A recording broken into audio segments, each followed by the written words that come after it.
नमस्कार दोस्तों, मैं फतेह प्रकाश पाटीदार आपके बीच आपके अपने YouTube channel PC Patel classes के अंदर आपका हार्दिक स्वागत एवं अभिनंदन है।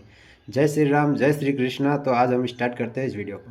अगर वीडियो अच्छा लगता है तो लाइक कीजिए और अपने दोस्तों के साथ भी शेयर कीजिए, ताकि ये जो है वीडियो सब तक पहुँच पाए और इसका लाभ जो है वो सभी को मिल पाए। देखते हैं अपन सामान्य परिचय के रूप में कुछ टर्म है उनको अपन समझते हैं, उसके बाद में अपन चैप्टर स्टार्ट करेंगे। ठीक है, तो अपन यहाँ से चैप्टर से स्टार्ट करते हैं, रेखाएं एवं कोण। ठीक है, रेखाओं के अंदर अपन रेखा है वो किसे कहते हैं। ठीक है, रेखा जो है वो किसे कहते हैं, तो अपन यहाँ पर कहेंगे कि एक रेखाखंड को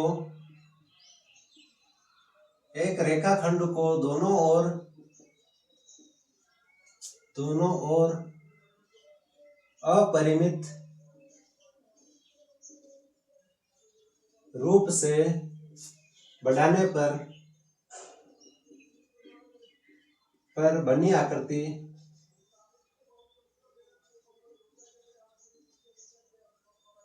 आकृति रेखा कहलाती है।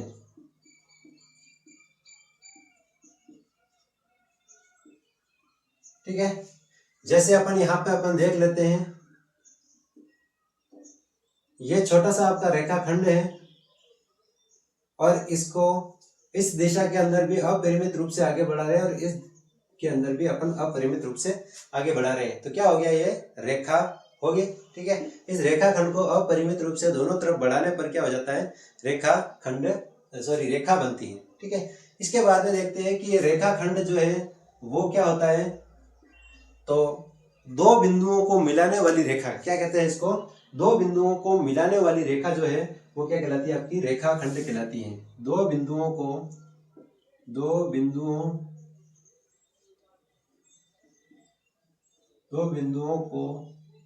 मिलाने वाली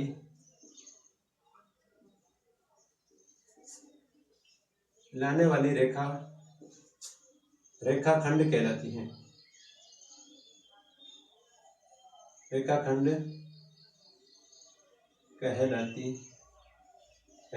ठीक है, तो इसका एग्जाम्पल, जैसे एक बिंदु आपका ये है ए, ये आपका बी है और इसको मिलाया गया है, तो ये एक रेखाखंड हो गया है। और इसको अपन इस प्रकार से लिख सकते हैं, ए बी और इसके ऊपर इस प्रकार से भाग। ठीक है, ये क्या हो गया, आपका एक रेखाखंड हो गया ए बी। ठीक है, उसके बाद देखते हैं अपन किरण किसे कहते हैं। किरण, इसके अंदर कितने थे, दो बिंदु।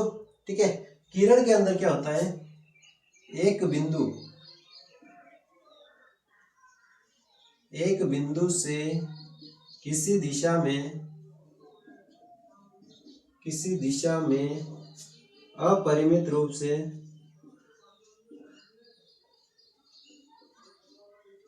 से लंबाई बढ़ाने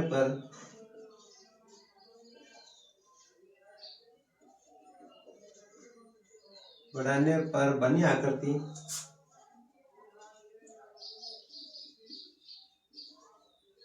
किरण कहलाती है।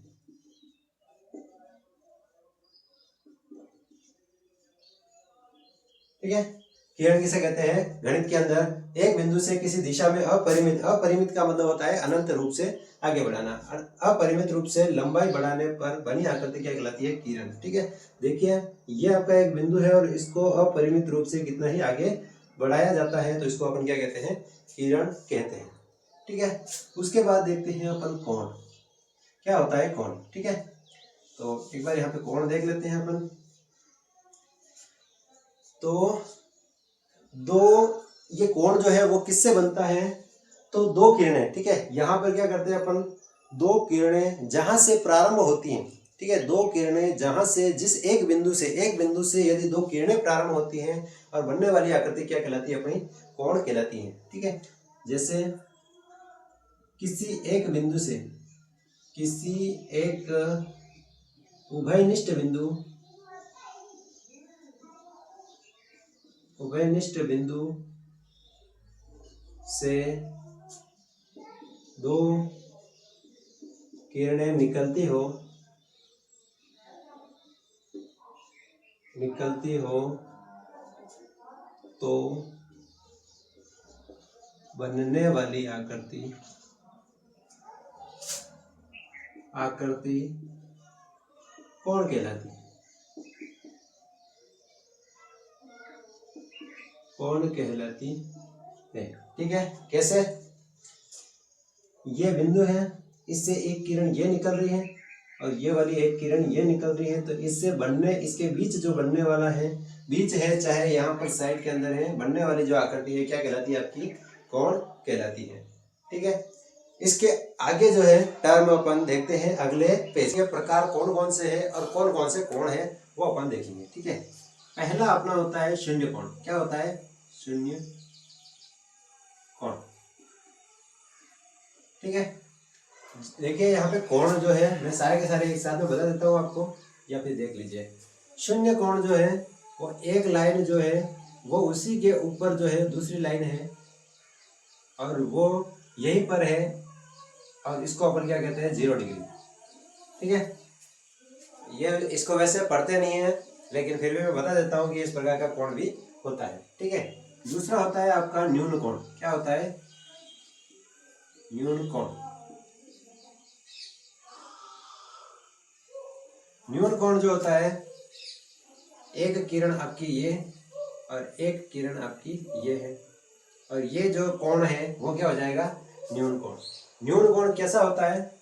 ये जो कोण होता है आपका, इसको अपन x मान लेते हैं और x जो कोण है वो होता है 0 डिग्री। इसको अपन y मान लेते हैं और y कोण जो होता है वो 0 डिग्री से तो ज़्यादा होता है और 90 डिग्री से क्या होता है? कम होता है। ये y जो कोण है ये क्या होता है कि 0 डिग्री से अधिक और 90 डिग्री से कम जो कोण होता है उसको क्या कहते हैं? अपन न्यून कोण कहते हैं। तीसरा होता है समकोण। ठीक है, यहाँ पर देख लेते हैं अपन, समकोण बना लेते हैं। ये वाला ये कोण जो है वो समकोण है, इसको अपन z से लिख लेते हैं और z जो कोण है वो है आपका 90 डिग्री का कोण। एक ऐसा कोण जो जिसका कोण जो होता है वो 90 डिग्री होता है उसको अपन कहते हैं समकोण। ठीक है, उसके बाद चौथा कोण जो है वो है अधिक कोण।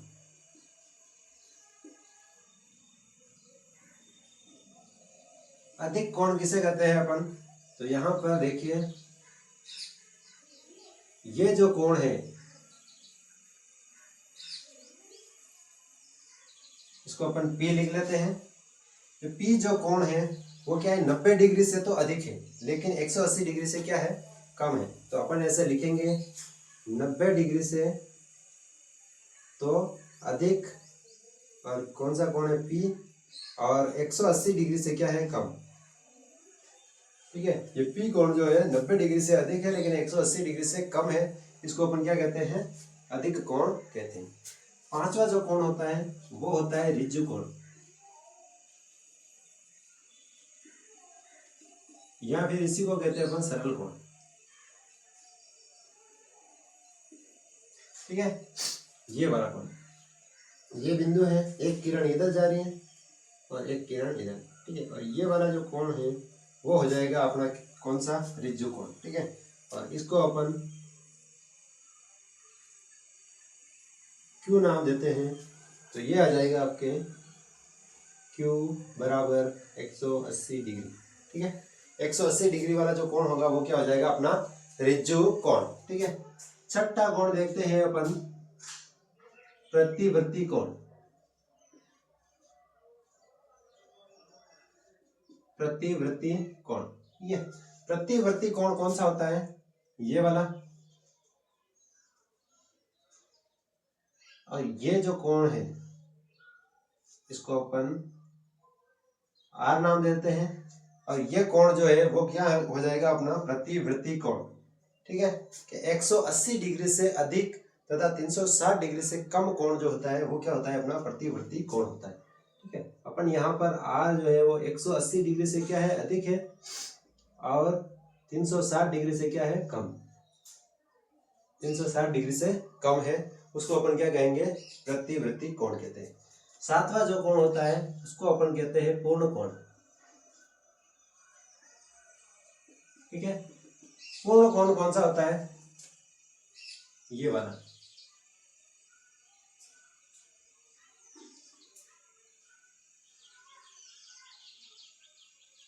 ठीक है। ये एस जो कोण है वो क्या हो जाएगा आपका प्रति पूर्ण कोण हो जाएगा, और पूर्ण कोण जो होता है वो किसके बराबर होता है, तो 360 डिग्री के बराबर होता है। तो ये जो कोणों के प्रकार है मुख्य रूप से शून्य कोण, जो 0 डिग्री का कोण होता है उसको अपन शून्य कोण कहते हैं। दूसरा न्यून कोण, न्यून कोण वो होता है जो 0 डिग्री से अधिक तथा 90 डिग्री से कम कोण जो कोण होता है उसको अपन कहते हैं न्यून कोण। उसके बाद है समकोण, समकोण का मतलब ये है कि ऐसा कोण जो 90 डिग्री का होता है उसको अपन कहते हैं समकोण। अधिक कोण यानी कि 90 डिग्री से अधिक लेकिन 180 डिग्री से कम वाला कोण जो है वो होता है अपना अधिक कोण। उसके बाद है ऋजु कोण या सरल कोण, तो 180 डिग्री का जो कोण है वो क्या हो जाएगा अपना ऋजु कोण। उसके बाद है प्रतिवृत्ति कोण, प्रतिवृत्ति कोण जो होता है 180 डिग्री से ज्यादा तथा 360 डिग्री से कम जो कोण है वो क्या हो जाएगा अपना प्रतिवृत्ति कोण। और पूर्ण कोण जो होता है वो होता है आपका 180 डिग्री वाला, ठीक है। इसके बाद वाले टर्म जो है अपन पढ़ते हैं अगले पेज पर। अतिरिक्त जो कुछ कोण बचे हुए हैं इनको भी अपन देख लेते हैं। जैसे अपन देखते हैं आसन्न कोण, ठीक है। क्या होता है आसन्न कोण, यानी कि जिन दो कोणों का एक शीर्ष और एक भुजा समान हो उन्हें आसन्न कोण कहते हैं। कैसे, जैसे इधर देख लीजिए, यहां पर बना देता हूं मैं। ये वाला आपकी, ये देख लेते हैं अपन, एक कोण ये वाला है और एक कोण आपका ये है, ठीक है।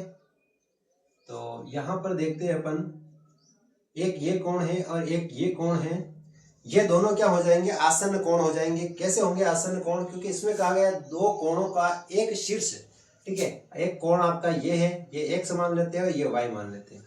दो कोणों का एक शीर्ष, शीर्ष क्या है इसका जो है वो एक है, और एक भुजा समान हो, ये भुजा जो है वो दोनों के लिए यूज हो रही है। इसको करेंगे तो ये भुजा आ जाएगी और इसको इसके अंदर भी ये वाली भुजा आ जाएगी।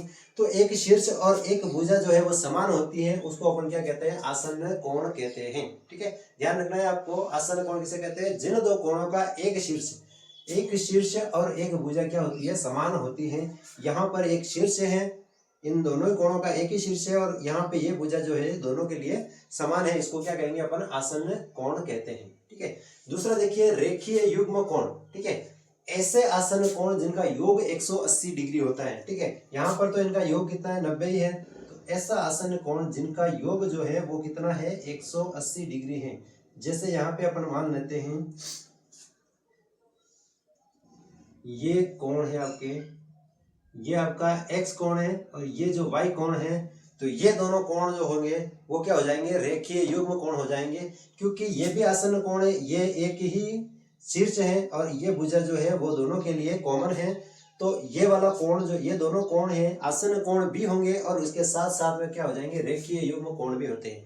क्योंकि रेखीय युग्म कोण ये कहता है कि ऐसे दो ऐसे आसन्न कोण जिनका योग जो है वो कितना आता है 180, तो x और y को यदि जोड़ते हैं तो क्या हो जाता है इसका मान 180 डिग्री हो जाता है, ठीक है।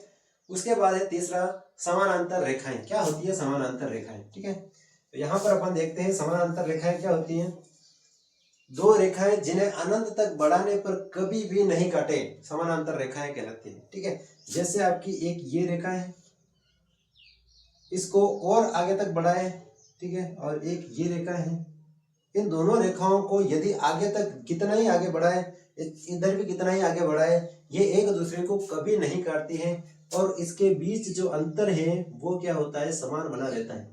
इसके बीच क्या होता है अंतर जो है वो समान बना रहता है, उसको अपन क्या कहते हैं समानांतर रेखाएं कहते हैं, ठीक है। उसके बाद है अगला टर्म है अनुप्रस्थ रेखाएं, ठीक है। अनुप्रस्थ रेखाएं किसे कहते हैं, तो यहाँ पर ही बता देता हूँ। इसके अंदर जो रेखा दो या दो से अधिक रेखाओं को काटती हो अनुप्रस्थ रेखाएं कहलाती हैं, ठीक है। अनुप्रस्थ एक रेखा है जो दो या दो से ज्यादा रेखाओं को क्या करती है काटती है।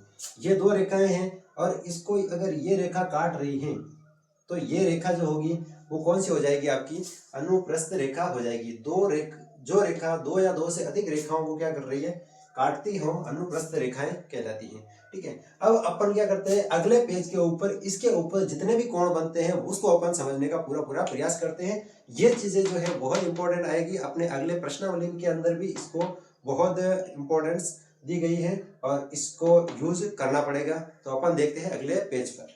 महत्वपूर्ण जो टर्म है इसको समझना बहुत जरूरी है। यहाँ पे क्या है कि दो समानांतर रेखाएं और इसको क्या कर रही है, एक अनुप्रस्थ रेखा क्या है काट रही है और इसके अंदर कितने कोण बनते हैं, आपके 8 कोण बनते हैं। ठीक है, 8 कोण बनते हैं। तो इसमें सबसे पहले देखते हैं शीर्षाभिमुख कोण जो होते हैं। शीर्षाभिमुख कोण जो होते हैं वो कौन से होते हैं कि जब दो रेखाएं आपस में काटती हैं तो इसके ये वाले दोनों ही कोण शीर्षाभिमुख होते हैं और ये वाले दोनों ही कोण क्या होते हैं, शीर्षाभिमुख होते हैं और ये कोण क्या होते हैं, हमेशा बराबर होते हैं। तो यहाँ पर देखते हैं इसके अंदर आपका एक ये वाली दो लाइनें आपके काट रही है रेखाएं, तो ये 1 और 3 जो है वो आपका शीर्षाभिमुख हो जाएगा। कोण 1 बराबर है कोण 3 के। ठीक है, और ये 2 और 4 जो है वो शीर्षाभिमुख है, तो कोण 2 बराबर है आपके कोण 4 के। ठीक है, उसी प्रकार से अपना कोण 5 और 7, कोण 5 बराबर है कोण 7 के और इसी प्रकार से कोण जो है आपका 6 जो है वो 8 के बराबर है, तो कोण 6 जो है वो शीर्षाभिमुख है कोण 8 के बराबर। इस प्रकार से ये कोण जो होते हैं वो आपस में बराबर होते हैं। अगर आपने को इस कोण के बारे में पता है तो ये निकाल सकते हैं। ठीक है, इसके बारे में पता है तो ये निकाल सकते हैं, इसके बारे में पता है तो ये निकाल सकते हैं, इसके बारे में पता है तो ये निकाल सकते हैं। इस प्रकार से अपने को ये समझना है। ठीक है, उसके बाद है संगत कोण समान होते हैं। संगत कोण कैसे होते हैं वो देखिए आप। संगत कोण इसके अंदर देखिए अपन, ये वाला 1 और ये 5, ठीक है, ये दोनों समान होंगे। इसी प्रकार से 2 और 6 ये संगत होंगे। इसी प्रकार से ये 4 और ये 8 ये संगत होंगे और यहाँ पे 3 और 7 ये संगत होंगे। ठीक है, तो दूसरे के अंदर संगत कोण जो होते हैं वो समान होते हैं। तो संगत कोण कौन से हो जाएंगे, तो आपका कोण 1 बराबर है कोण 5 के, कोण 1 बराबर है कोण 5 के। उसी प्रकार से कोण 2 जो है वो 6 के बराबर है, कोण 2 बराबर है कोण 6 के। इसी प्रकार से कोण 4 जो है वो कोण 8 के बराबर है, कोण 4 जो है वो बराबर है कोण 8 के। इसी प्रकार से कोण 3 जो है वो 7 के बराबर है, कोण 3 जो है वो बराबर है कोण 7 के। ठीक है, ये कौन से कोण है, आपके संगत कोण है, इसलिए अपन इसको बराबर लिख सकते हैं। उसके बाद है एकांतर कोण और एकांतर बाह्य कोण। ठीक है, एकांतर कोण जो है वो ये है 3 और 5। ठीक है, एकांतर कोण है, जेड की आकृति बना रहे हैं। ठीक है, तो एकांतर अंतर कोण हो गए। तो यहाँ पर अपन कहते हैं एकांतर अंतर कोण, कोण 3 बराबर कोण जो है वो 5 बराबर होंगे। इसी प्रकार से ये भी अंतर कोण है, तो ये भी जेड की आकृति बना रहा है, तो 3 और 6 जो है वो बराबर होंगे। कोण 4 बराबर कोण 6 ये भी बराबर होंगे। ये क्या है, एकांतर अंतर कोण। उसके बाद एकांतर बाह्य कोण। एकांतर बाह्य कोण कौन से है, ये अपन जेड की आकृति बनाते हैं, तो इसके ऊपर ये और इसके नीचे ये क्या हो जाएंगे, बाह्य कोण हो जाएंगे। तो एकांतर बाह्य कोण भी बराबर होते हैं, तो 2 बराबर होगा कोण 8 के। ठीक है, और इसी प्रकार से ये भी है, तो बाह्य कोण ये और ये हो जाएगा, तो आपका कोण 1 बराबर होगा कोण 7 के। ठीक है, उसी प्रकार से आगे देखते हैं अपन एक ही ओर बने अंतर कोणों का योग। ठीक है, एक ही ओर बने अंतर कोणों का योग कहने का मतलब यह है कि इन दोनों कोणों का योग जो है वो कितना होगा, आपका 180 डिग्री होगा। ठीक है, एक ही ओर बने अंतर कोणों का योग, इन दोनों का कोण का योग होगा 180 डिग्री और इसी प्रकार से इन दोनों कोणों का योग जो होगा वो कितना हो जाएगा, 180 डिग्री। तो ये टर्म जो है वो आपको समझनी बहुत जरूरी है।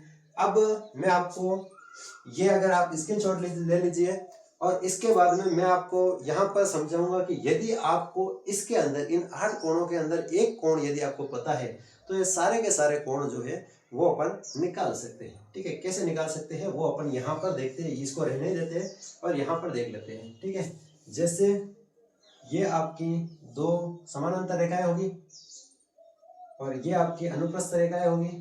अगर आपको ये वाला कोण पता है, ये कोण कितने का है, 50 डिग्री का है, मान लेते हैं ये 50 डिग्री का कोण है।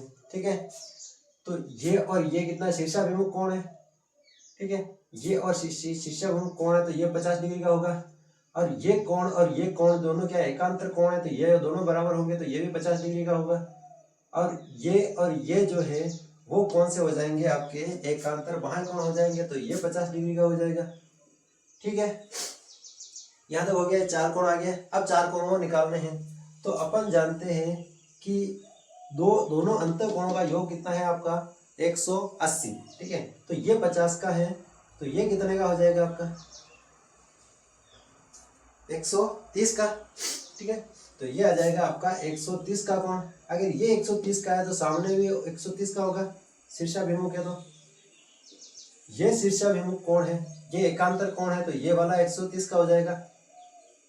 ठीक है, ये वाला और ये वाला क्या है, एकांतर बाह्य कोण है। ठीक है, एकांतर बाह्य कोण है, तो ये भी कितना हो जाएगा आपके 130 डिग्री का हो जाएगा। इस प्रकार से अपन एक कोण को पता होने पर अपन सारे कोण क्या कर सकते हैं, निकाल सकते हैं। ठीक है, और इसके अगले वीडियो के अंदर अपन देखेंगे प्रश्नावली 6.1। ठीक है, अभी तक ये वीडियो जो है आपने लाइक नहीं किया है तो लाइक कीजिए और अपने दोस्तों के साथ शेयर कीजिए। तब तक के लिए जय हिंद, जय भारत।